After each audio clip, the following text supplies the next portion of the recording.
Hello, welcome to the Roundtable. Please be ready for our in-depth analysis of current affairs. We have invited two expert guests for our first edition in March. Professor Lee Kyung-seok is with us today. Welcome. Thanks for having me again. We are joined by Professor Choi Soo-jin for the first time in this program. Welcome to the Roundtable. Yeah, pleasure to be here. Mark Zuckerberg, founder of Facebook and CEO of Meta Platforms, visited Korea for the first time in 10 years since his previous visit. He met with Korean business people to discuss future industries from AI semiconductors to generative AI and extended reality. Recently, tech titans from OpenAI CEO Sam Altman to Mr. Mark Zuckerberg made visit to Korea. Professor Choi, these tech titans must have very good reasons to make visit to South Korea, right? Yes. Well, I think there might be many other reasons, but the primary one seems to be that the presence of the semiconductor companies in South Korea. You may know that in the era of AI, the semiconductor chips are really getting important because it allows us to do efficient computation of big data sets. And as you may have seen the skyrocketing stock price of Nvidia, many big tech companies are relying heavily on Nvidia's chips. So the companies are trying to lessen the reliance to those Nvidia chips, and they are trying to make their own semiconductor chips. And in order to do that, they need the manufacturer, which is Samsung Electronics and SK Hynix.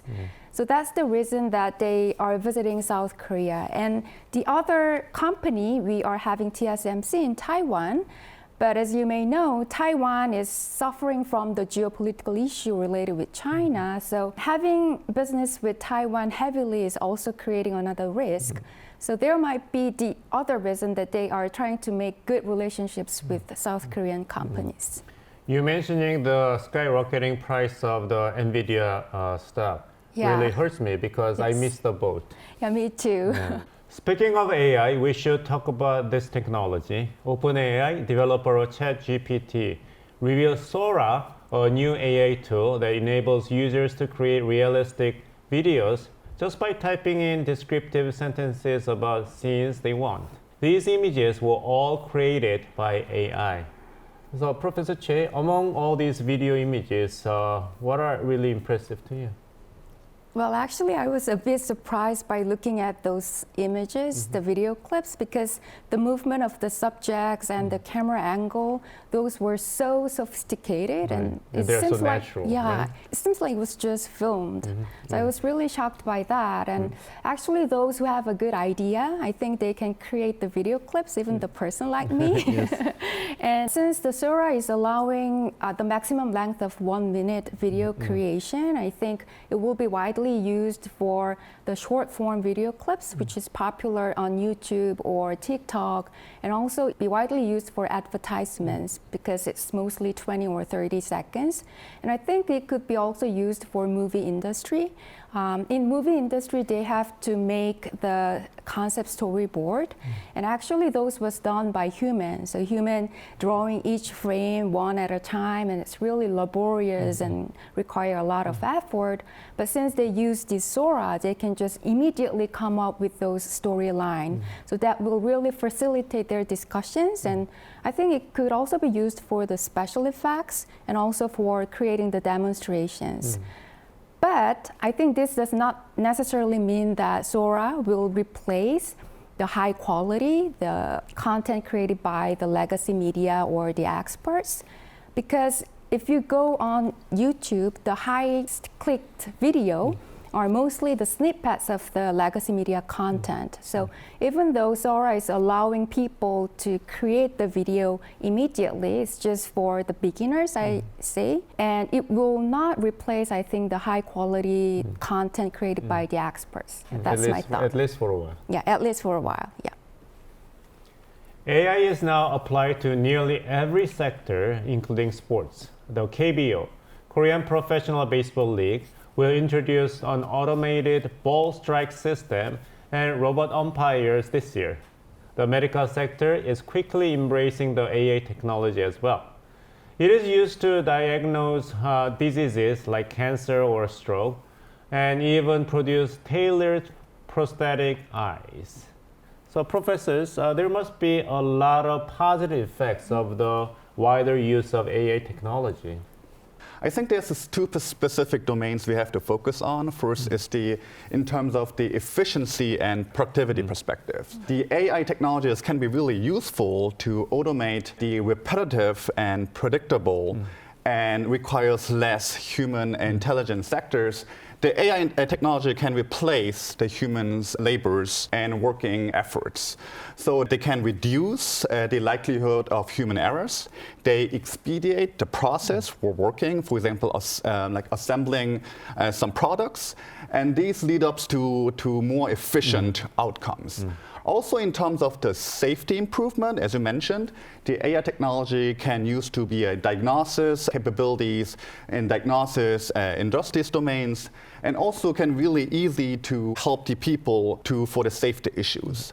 So these kind of AI technology in general, I would say, I just mentioned two specific domains, but in a broader sense, it will be really helpful to help the people's life and definitely have a huge positive impacts. Dr. Che? Well, I totally agree with what Professor Lee has just mentioned. I think AI will outperform human when the task is in a certain level standardized. For instance, when the task is to identify the medical lesions or making decisions based on a set rules, I think AI will do much better because they are trained with large data set that human cannot be trained with. So I think they would do that in a better accuracy. And I think one other field that would benefit much from AI would be the financial industry because they are dealing with the money, so they have to be especially more accurate, right? And also they can automate the transaction services, and they can use AI to detect the fraudulent transaction or identify any investment risk. So I think financial industry would benefit most from those AI services. But I would say the caveat here is that AI is trained with the data set, and the data set, if it contains any kind of bias, then the decision based on those AI will also have some distortion. And the data itself is the past record, right? So if anything new just comes up, the decision made by AI will not be that good. So we have to take that in mind in addition to all the productivity, efficiency, and accuracy that the AI will bring about. Right. Amid the AI craze, competition is heating up to develop AI humanoids. Mr. Elon Musk unveiled a prototype of Tesla's humanoid robot, Optimus, which is capable of folding shirts and moving eggs on its own. So, Professor Lee, how much would the AI be damaging or destroying jobs? So I personally think we have to analyze to answer this question for two different perspectives. Because the society is really divided based on people's education level, technical capability, technical expertise. So I think for the people that are less educated, that have less technical specialties, these jobs are highly likely to be automated, replaced by AI technologies. So usually these jobs are really repetitive and a really simple task, and do not require a high intellectual and emotional capabilities. So these jobs, the people working in these domains, they're highly likely to lose their jobs. And the government definitely need a policy to back up these kind of side effects. But from the different side, especially for the people who have a high technical expertise and have a really emotional sophistications, I would say these kind of people, they can use AI technology to embrace these new techniques to even develop and their careers or enhance their capabilities. Those are the flips, two-sided coins, we have to think about it.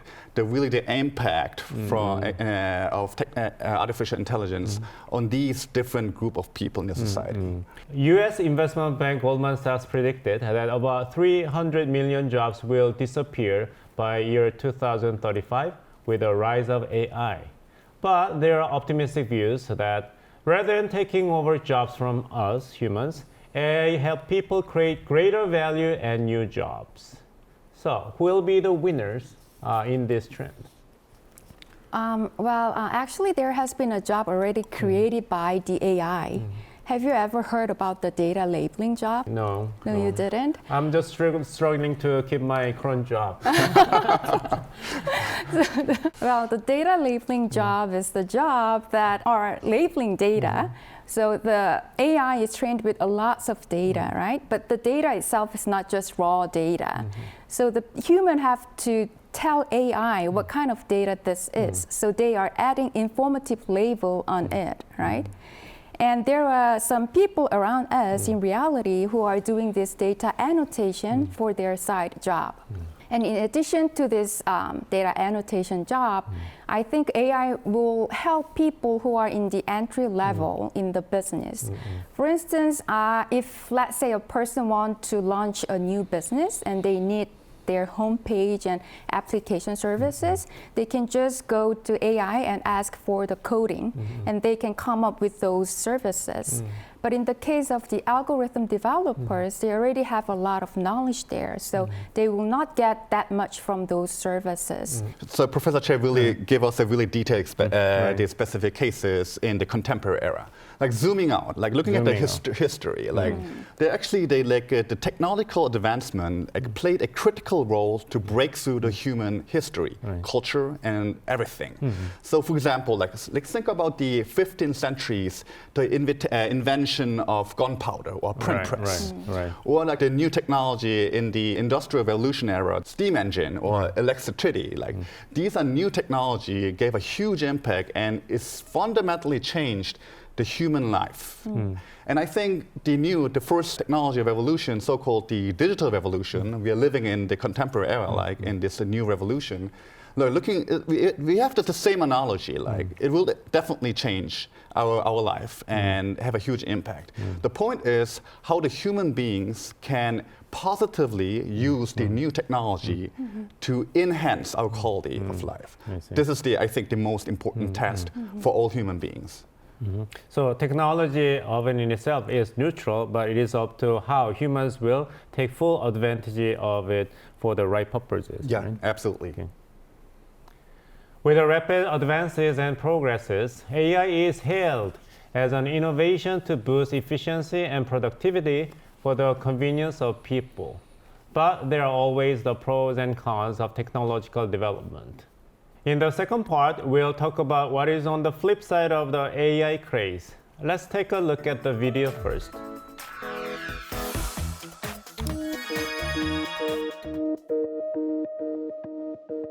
Earlier this year, a video clip created a sensation featuring actors Choi In-sung and Song Hye-kyo attending an event. But it was a deepfake video that was used to trick people into investing in a fraud scheme. Deepfake is an AI-based technology that creates synthetic images and videos. Deepfake technology is increasingly used in movies and TV shows lately. In the crime thriller A Killer Paradox, a child actor completely looked like the male lead, Son Seok-gu. The close resemblance could be achieved as Son's childhood photos and deepfake technology were used to create a realistic-looking image, which was then put on the face of the child actor Kang Ji-seok. After finding that it was a deepfake image, many viewers said that it's shocking and even appalling. 기술의 발전으로 인해서 어떤 그 전에는 구현하지 못했던 것들을 구현해내서 생동감을 줄 수 있는 반면 주인공들은 제작자나 제작사와 AI 기술을 이용하는 거에 합의를 하게 되면은 그거로 인해서 어떤 부가적인 수입들이 발생은 할 수 있습니다. 하지만 조단역 연기자, 일정한 수입이나 어떤 그런 것들이 보장되지 않는 배우들은 일자리들이 더욱 더 없어지는, 그래서 빈익빈 부익부 현상이 연기자들 사이에서 더욱 더 심화될 것으로 예상이 됩니다. Deepfake services are now easily accessible, and anyone can install and use deepfake apps on their mobile phones. With the advancement of deepfake technology, manipulated images are so sophisticated that it is nearly impossible to distinguish them from real ones. More seriously, they are increasingly used for criminal purposes. Celebrities and stars around the world are falling victim to deepfakes. Deepfake technology is no longer science fiction. It has begun affecting our daily lives more directly. Now, it is necessary to predict and address future challenges and threats that can be posed by deepfake technology.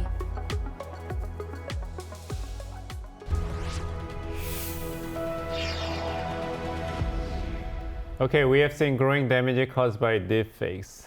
Dr. Bong will be away for some minutes, and I'm filling in for him. Nice meeting you, professors. Hi. Hi. Can you identify who I am? I think you are a celebrity. Oh, thank you so much. Yeah, it looks really familiar. It looks like an actor's. Oh, I appreciate your comments. A deepfake of a celebrity was put on my face. I didn't go anywhere. I've been here all along. You can see multiple famous people in the studio, actually. Can you identify at least some of them? Wow, but it looks like a real person. Right, they're so natural, right? Yeah. Different deepfake images were put on my face. Do you think that you can spot deepfakes and tell them from real images? No, I don't think so. And actually, I've found an interesting experiment. And it's not just us who feel challenged by recognizing the deepfake from the real face. There was an experiment implemented by the researchers in Lancaster University and the UC Berkeley in 2022. And they recruited the participants and asked them, gave them the face images and asked them to distinguish the fake face from the real face. Okay, yeah. And do you know how far accurate they picked one? I would say the 50-50, right? Yeah, it was exactly. It was Right. like 48%. Oh. Yeah, 48% of people got them right and the others wrong. And they did the second experiment. They trained the participants over and over and over and asked them to do the same task. The accuracy rate was increased by 10%. Just by 10%? Yeah, but Wow. what is miserable is that they trained them more and more, but the accuracy rate did not go up. I see. Yeah, so this day seeing is not anymore believing. The old adage is not applicable, I think. So as artificial intelligence technology, deepfake has its own potential for evolution, right? I think so, yeah. These deepfake images look so sophisticated and elaborate that they can cause unexpected harms and damage if they are misused. That is why it is called deepfake. It's a fake misuse of AI technology for wrong purposes, even in violation of law for private gains. So, Dr. Lee, what kind of damages are expected from this evolution of deepfakes? So, as a political scientist, so my most concerns from the deep fake technology and the artificial technology, there's like a negative impacts on the ordinary people's political behavior. So in April, we have an upcoming election. Right. And this kind of misinformation produced and spread by deepfake technology might have a huge negative impacts. So the ordinary people in general, they digest the external information and they shape their political behaviors. But people do not fully digest, do not have a capability to fully digest the information. They're trying to believe the fake video as a true information. So as a political scientist, my concern is the wrong information, I would say the wrong information in general shape a negative behavior and attitudes among the ordinary people, and such a negative impact definitely influence their voting behavior, and the voting behavior in general have a huge impact on this, the entire society, and we have to really concern about the negative impact. So, Dr. Che, I heard that the deepfake started with very innocent purposes. They are originally developed to be used for the optimization of special effects and additional reality to movies. So, what are the motivations for misuse of deepfakes? Well, I think as Professor Lee have previously mentioned, the technology itself is just neutral. It's neither good nor bad. But how people are actually using it, that determines the characteristics of the technology. And I think one reason might be that the deepfake and the AI technology is all open source. And its open source is naturally good because it fosters innovation based on that open sourced code. But I think it's open to use, but also open to abuse, right? So the general people who have access to those kind of source codes, they can create the deepfake image with the assistance of AI algorithms. And the other reason is that there are many AI startups out there who specialize for creating this deepfake image. So if you just pay like 22 to 23 US dollars per month, they create you like tens of thousands of deepfake images for you. And the other problem is that the generation of this deepfake image outpaces the removal or the detection of this deepfake image. So that is also the miserable reality. And all these deepfake images are stored in the overseas clouds, right? So that makes really challenging to detect those deepfake videos, and even we detect them, it's hard to remove them and penalize them. Because there's an issue of the jurisdiction between countries. Yes, yes. It's a quite complicated reality. Professor Lee, as Dr. Choi mentioned, that the concern is the AI technology, including deepfakes, outpacing the reality and the social rules. So are we fine with the current regulation and rules? So this is a problem right now. So only a handful of countries have started to implement laws to targeting the misuse of the deepfakes or like artificial intelligence. The tricky point is the regulation is in the crossroad between the freedom of speech, I see. the creators, and there's a possibility that there's like a strict regulation can violate the constitutions. I see. So usually the punishment usually comes from the defamation or the invasion of privacies. But other than that, there are no specific cases that really specifically regulate and control the misuse of deepfakes right now. So, Dr. Choi, then what kind of the new regulations or new system that have to be in place for the better future with technological advancement? Well, I think there are three ways to go. The first is the legislative approach. Recently, in last December, the amendment to the Public Official Election Act was passed in Congress in South Korea. This act is prohibiting the use of the deepfake image for the election campaign prior to the 90 days of the election taking place. So I think these kind of regulations should be more and more established in the near future. And the second is the technological approach. So recently, Intel has introduced the real-time auto-detection of deepfake technology, and the Microsoft and Google are also applying the digital watermark to the fabricated images. So it's kind of alerting the users that this image can be manipulated and it has the possibility of deepfake. Yeah, so this kind of technology, I think we should require the social media or digital platforms to adopt these tools to prevent any proliferation of the deepfake pictures or videos. And the last one is the educational approach. I think the discussion of deepfake, like in this current situation, I think this kind of news report or roundtable or public discussions is really necessary because I think we need to educate the nation about this deepfake phenomenon, and it's time for us to learn the deepfake literacy. And one of the single approach will solve the whole problem. I think we need the comprehensive and multifaceted approach to mitigate any damage that could be created by deepfake. I see.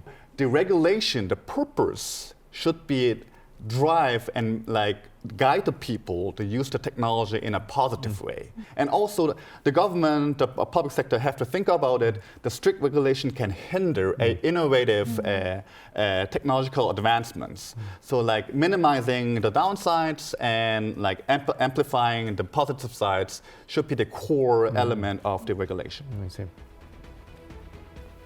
Artificial intelligence is a creative and innovative technology. But at the same time, it comes with diverse risks and challenges. We need to take extra caution and make thorough preparations against potential drawbacks and fallout to utilize the technology for the good and keep our future safe. Professors, thank you so much for joining the program and share your insights. Thanks for the fruitful discussion. Thank you. This is all for you today. We'll be back with more latest topics with expert analysis. Thanks for watching. and goodbye.